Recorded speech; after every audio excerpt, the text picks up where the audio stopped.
Hello friends, good afternoon.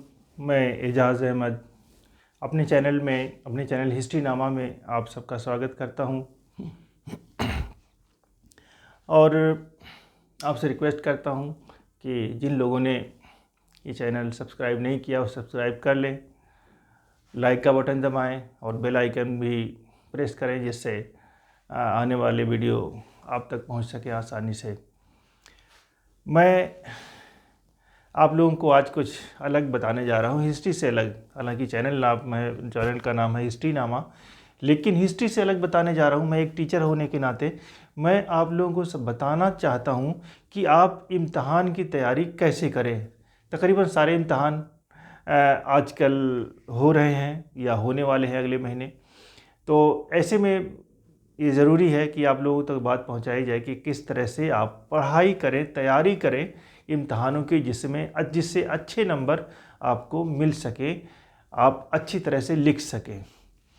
तो बच्चों, सबसे पहली बात तो ये कि इम्तहान में बहुत सारे ऐसे बच्चे हैं जो शॉर्टकट ढूंढते हैं, नकल करते हैं, चीटिंग करते हैं। तो सबसे पहले उन चीटिंग करने वालों के लिए नो। चीटिंग करने वाले तो पहले मेरा चैनल देखें ही ना। अगर देखें तो इस उम्मीद के साथ देखें कि आइंदा वो चीटिंग नहीं करेंगे। बहुत आसान है पेपर करना, पास हो जाना बिना चीटिंग के। चीटिंग एक ऐसी मर्ज है, एक ऐसी बुराई है जो इंसान को कभी तरक्की करने नहीं देती।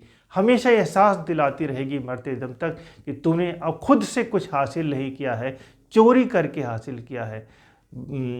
और खुद अपनी जॉब से, अपने प्रोफेशन के साथ आप जस्टिस नहीं कर पाएंगे अगर आपने कहीं भी चीटिंग किया है तो बिना चीटिंग के पास करना है आपको। उसके लिए आपको करना ये होगा कि सेमेस्टर के शुरू से ही आप पढ़ाई शुरू कर दें।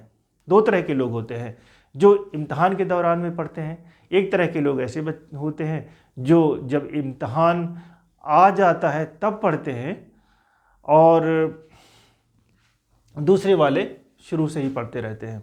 तो मैं बताना चाहता हूँ ये लोगों के अकल के ऊपर, लोगों के बुद्धि के ऊपर, लोगों के इंटेलिजेंस के ऊपर, उनकी काबिलियत के ऊपर निर्भर करता है।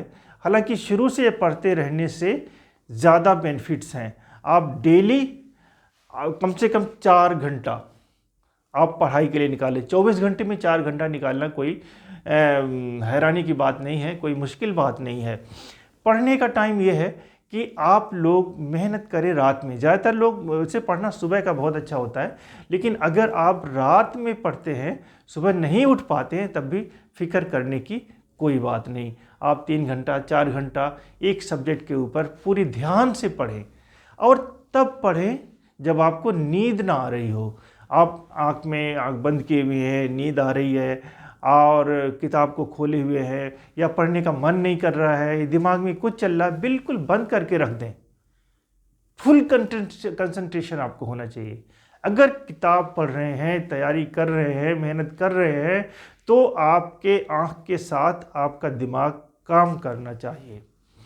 पढ़ते वक्त हम देखे हैं कि बहुत सारे लोग पढ़ते चले जा रहे हैं, वॉश आउट होता चला जा रहा है। ज़रूरी है पढ़ाई के दौरान आपके पास हाथ में कलम होनी चाहिए, आपके पास कॉपी होनी चाहिए।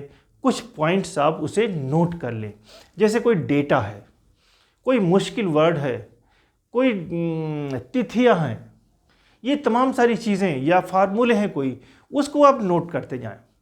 मुश्किल वर्ड नोट कर, रात में आपने पढ़ाई की, नोट कर लिया पेज पे। इसके बाद फिर आप सो गए ठाट से, सुबह उठते हैं तो आपको उसको एक बार रिवाइज कर लेना है। यही बात इसी तरह से आपको बराबर प्रैक्टिस करते हुए चलना है। एग्जाम के दौरान आपको करना यह है कि उसी रूटीन में आप पढ़ाई करें। ये नहीं रात भर आपको जगना नहीं, 4 घंटा 5 घंटा बस उतना ही आप पढ़ाई करिए। इसके बाद पूरी नींद सोइए, गहरी नींद। सुबह उठ के जो आपने इंपॉर्टेंट कॉपी पे नोट किया है, जो आपके नासमझ में नहीं आ रहा था, जो आपको याद करने वाली चीज़, बड़े सवेरे उठ करके आप चहलकदमी करते हुए, बिल्कुल यूँ चहलकदमी करते हुए उसे कागज़ को देखते जाएं, पढ़ते जाएं, 2 मिनट में सारा याद हो जाएगा। एक बात और है बच्चों, आप जब क्लास में पहुंचते हैं उसमें एग्जामिनेशन रूम में, तो ऐसा लगेगा कि सब कुछ भूल चुका है, जो कुछ आपको याद था तो कुछ भी नहीं है। क्वेश्चन पेपर लगने से पहले अजीब सी फीलिंग होती है और ऐसा लगता है आपको कुछ नहीं है, आप तो शायद पास कर पाए। लेकिन एग्जाम में जैसे आपके हाथ में क्वेश्चन पेपर आता है, फिर आप धीरे धीरे उस क्वेश्चन को चूज़ करिए जो सबसे इजी हो, सबसे आसान हो। फिर इसके बाद जब उस क्वेश्चन को कर लेंगे, धीरे धीरे रिमाइंड होता जाएगा, सारे क्वेश्चन जो भी है उसमें वो सब आपके दिमाग में जो आप पढ़े हुए होंगे बैक में, एक क्वेश्चन करने के दौरान सारे रिमाइंड हो जाएंगे, सब कुछ याद हो जाएगा आपको। इसके बाद सुबह के टाइम जो आपने मुश्किल वर्ड थे, मुश्किल तिथियां थी, फार्मूले थे, वो भी आपको दिमाग में आपके आ जाएंगे। लेकिन याद रहे, कभी शॉर्टकट यानी चीटिंग के चक्कर में पड़िएगा, चीटिंग के चक्कर में पड़ेंगे तो सारा फिर से भूल जाएगा। आपको याद रखना है, पढ़ना है, ठीक से मेहनत करनी है, अपने नंबरों से पास करना है। और एक बात और देखना, ध्यान देने वाली चीज़ है कि जब आप लिखें कॉपी में तो आप दूर दूर लिखें, बिल्कुल दूर दूर लिखें। ऐसे इस तरह के वर्ड्स हो जो एग्जामिनर के निगाह में आ जाए। एग्जामिनर बहुत बारीकी से नहीं पढ़ता, सारा यूं देखता जाता, पलटता जाता, उसके दिमाग में सब आ जाता है क्या आपने लिखा हुआ है। जो बड़ा बड़ा लिखेंगे आप लोग, दूर दूर लिखेंगे, कॉपी में पेजेस की कोई कमी नहीं होती, बहुत ज़्यादा पेजेस होते हैं और आप कितना भी लिखें तब भी कॉपी नहीं भर पाएगी।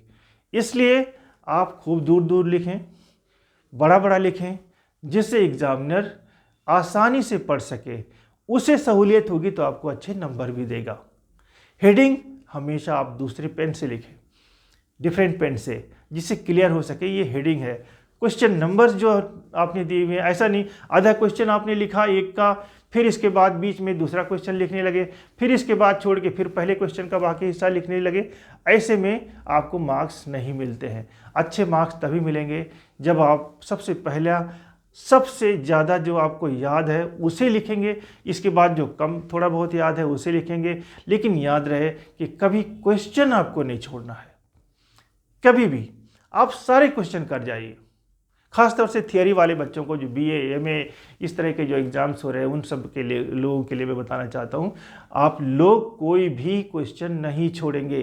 कुछ भी आता है, कैसा भी आता है, क्योंकि 5 क्वेश्चन आपको करने होते हैं और आपको 9 क्वेश्चन होते हैं टोटल, 9 में 5 करने होते हैं। कोई ज़्यादा मुश्किल नहीं है, किसी में से चूज़ करिए, किसी में लिखिए, लेकिन इजी हो, आसान हो, जो आपको आता हो, सबसे पहला क्वेश्चन वही करें, जिससे एग्जामिनर के दिमाग में ये हो जाएगा कि इसे तो सब आता है।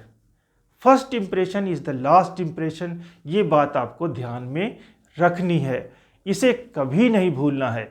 इसलिए आप खूब उसके साथ, हिम्मत के साथ, काफ़ी मेहनत के साथ आप एग्जामिनेशन रूम में जाइए, पूरी तरह लिखिए खुद से। पूरा कमरा चीटिंग कर रहा हो, नो प्रॉब्लम, आपसे कोई लेना देना नहीं है। आपको तो सिर्फ वही करना है जो आपने ठान रखी है, क्योंकि सबको वो नहीं बनना है जो आप बनना चाहते हैं, सबको वो नहीं करना है जो आप करना चाहते हैं। अपनी एक अलग पहचान बनानी है।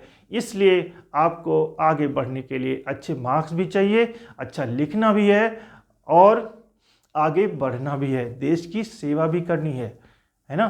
तो इस तरह से लेकिन टेंशन नहीं लेना है पूरे उसमें, बिल्कुल कोई टेंशन नहीं, कोई प्रॉब्लम नहीं, किसी तरह की कूल माइंड होके आपको लिखना है।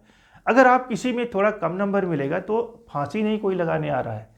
इसलिए आप लोग कभी भी टेंशन मत लेकर के एकदम कूल माइंड होकर लिखिए, अच्छा नंबर तभी मिलेगा। आप अच्छा लिख सकेंगे तभी जब आपका दिमाग कूल होगा। पानी पिए, जब भी ज़रूरत पड़े मांग करके बार बार पानी पिए, और जो भी दिमाग में है आप उसे लिखें और ख़ुद से लिखें। बस मैं आप लोगों से यही कहना चाहता हूँ। आप बेस्ट ऑफ लक, आप अपने एग्जामिनेशन की तैयारी कीजिए, एग्ज़ाम आपके सर पे है, मेहनत करिए और आगे बढ़िए। Thank you very much.